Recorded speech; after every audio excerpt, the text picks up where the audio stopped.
নমস্কার, 7 EPIC news নেটওয়ার্কে আপনাদের স্বাগত। নির্বাচনী নির্ঘণ্ট মেনে রাত পোহালি মুর্শিদাবাদ এবং জঙ্গিপুর লোকসভা কেন্দ্রের সঙ্গে ভগবানগোলা বিধানসভা কেন্দ্রে উপনির্বাচন। দুটি কেন্দ্রের মোট 950টি বুথকে ক্রিটিক্যাল বুথ হিসেবে চিহ্নিত করা হয়েছে। মালদা দক্ষিণ কেন্দ্রের দুটি বিধানসভা ফরাক্কা এবং শামশেরগঞ্জ রয়েছে মুর্শিদাবাদে। সুষ্ঠুভাবে ভোট প্রক্রিয়া সম্পন্ন করতে মোতায়েন করা হয়েছে 178 কোম্পানি কেন্দ্রীয় বাহিনী। তার মধ্যে জঙ্গিপুর লোকসভা কেন্দ্রে 64 কোম্পানি এবং মুর্শিদাবাদ লোকসভা কেন্দ্রে 114 কোম্পানি বাহিনী মোতায়েন করা হয়েছে। সোমবার সকাল থেকে বহরমপুর স্টেডিয়াম মাঠে ডিসিআরসি কেন্দ্র থেকে ভোট কর্মীরা দায়িত্ব বুঝে নিয়ে ভোট কেন্দ্রে পৌঁছে গিয়েছেন। জঙ্গিপুর কেন্দ্রে মোট 14 জন প্রার্থীর ভাগ্য নির্ধারণ করবেন 18,01,714 জন ভোটার। অন্যদিকে মুর্শিদাবাদ কেন্দ্রে 11 জন প্রার্থীর ভাগ্য নির্ধারণ করবেন 19,86,906 জন ভোটার। এই দুই কেন্দ্রে মোট ভোট কর্মীর সংখ্যা 28,470 জন। এর মধ্যে 2200 জন মহিলা ভোট কর্মী রয়েছেন। রাত থেকে ক্রমশ বদলাতে শুরু করেছে দক্ষিণ চব্বিশ পরগনা জেলার আবহাওয়া। আজ থেকে টানা কয়েকদিন ঝড় বৃষ্টির পূর্বাভাস দিয়েছে হাওয়া অফিস। সেই পূর্বাভাস অনুযায়ী জেলা জুড়ে বজ্রবিদ্যুৎ সহ বৃষ্টির পাশাপাশি 50 থেকে 60 কিলোমিটার বেগে ঝোড়ো হাওয়া বইবে। উত্তাল হবে নদী ও সমুদ্র। সুন্দরবন এলাকায় দুর্যোগের মাত্রা বেশি হতে পারে। সেই পরিস্থিতি মোকাবিলায় নামখানা সহ একাধিক থানার পুলিশের পক্ষ থেকে এলাকায় বাসিন্দাদের সতর্ক করার কাজ শুরু হয়েছে। এমনকি সুন্দরবনে টর্নেডো সতর্কতা জারি করা হয়েছে। অন্যদিকে সুন্দরবনের নামখানা মৌসুমী, ফেজারগঞ্জ, সাগর, পাথর প্রতিমা, কাকদ্বীপ সহ একাধিক জায়গায় সমুদ্র ও নদীর বাঁধের বেহাল অবস্থা। দুর্যোগের পূর্বাভাস পেয়ে সেই সকল এলাকার সমুদ্র ও নদীর তীরের বাসিন্দাদের বাঁধ ভাঙনের আতঙ্ক তাড়া করছে। সব মিলিয়ে একদিকে টানা গরমের হাত থেকে মুক্তি মিললেও দুর্যোগের আশঙ্কা তাড়া করে বেড়াচ্ছে সুন্দরবনের বাসিন্দাদের। আগামী 13 মে চতুর্থ দফায় নির্বাচন হতে চলেছে বহরমপুর লোকসভা কেন্দ্রে। আর শুরু থেকেই প্রচারে খামতি রাখছে না লোকসভার বিদায়ী বিরোধী দলনেতা তথা বহরমপুর লোকসভা কেন্দ্রের জাতীয় কংগ্রেস প্রার্থী অধীর রঞ্জন চৌধুরী।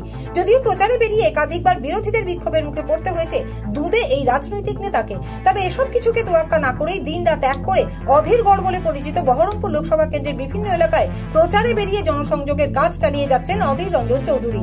সোমবার সকালেও তার অন্যথা হলো না। এদিন বহরমপুরের মধুপুর এলাকা থেকে হুটখোলা গাড়িতে রোড শো এর মাধ্যমে নির্বাচনী প্রচার করেন অধীর রঞ্জন চৌধুরী। জাতীয় কংগ্রেস নেতা কর্মী সমর্থকদের সঙ্গে নিয়ে গোটা বহরমপুর জুড়ে নির্বাচনী প্রচার সারেন তিনি। রাস্তায় অসংখ্য মানুষ অধীর রঞ্জন চৌধুরীকে মালা পরিয়ে স্বাগত জানাতে দেখা যায়। প্রচার চলাকালীন অধীরবাবু উপস্থিত সাধারণ মানুষের উদ্দেশ্যে চকলেট ছুড়ে দেন। ভোটের মুখে নরেন্দ্রপুর থানার অন্তর্গত গড়িয়ার 52পল্লী এলাকায় এক কলেজ পড়ুয়ার বাড়ি থেকে উদ্ধার হলো বিপুল সংখ্যক অস্ত্র। গোপন সূত্রে খবর পেয়ে এদিন আশুতোষ কলেজের 3য় বর্ষের ছাত্র হিরণময় নস্করের বাড়ি থেকে মোট 3টি আগ্নেয়াস্ত্র, 30 রাউন্ড তাজা কার্তুজ ও 5 কেজি বোমার মশলা এবং বোমা বাঁধার প্রায় 25 বান্ডিল সুতলি উদ্ধার করে নরেন্দ্রপুর থানার পুলিশ। ওই কলেজ পড়ুয়া ছাড়াও অস্ত্র মজুতের এই ঘটনায় বিজয় হালদার নামের আরও এক ব্যক্তিকে গ্রেপ্তার করা হয়। পুলিশ সূত্রে খবর, অতীতে বিজয়ের বিরুদ্ধে একটি খুনের মামলাও রয়েছে। ঠিক কী কারণে এত বিপুল সংখ্যক অস্ত্র মজুত করা হয়েছিল তা খতিয়ে দেখছে পুলিশ। ধৃতদের সোমবার পুলিশি হেফাজতে নেওয়ার আবেদন জানিয়ে বারুইপুর মহকুমা আদালতে পেশ করা হয়। ঋণের টাকা ফেরত দেওয়ার নাম করে ডেকে নিয়ে গিয়ে বছর 30-এর এক ব্যক্তিকে খুনের চেষ্টা করা হলো হাবড়া থানার অন্তর্গত রাউতারা গ্রাম পঞ্চায়েতের দরিয়াশুরি ঘোষপাড়া এলাকায়। আক্রান্ত ব্যক্তির নাম অভিষেক ঘোষ।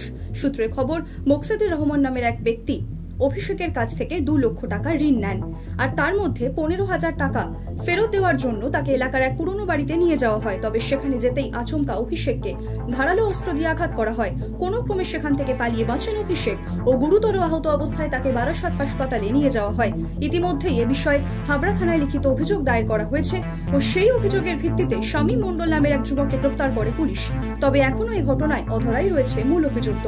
ধৃতকে এদিন বারাসাত আদালতে পেশ করা হয়। ভোটের আবহে ফের বিপুল পরিমাণ গাঁজা এবং আগ্নেয়াস্ত্র সহ 7 জনকে গ্রেপ্তার করলো বারাসত থানার পুলিশ। এদিন গোপন সূত্রে খবর পেয়ে বনমালীপুর এলাকা থেকে একটি সন্দেহভাজন গাড়িকে আটক করে বারাসত থানার পুলিশ।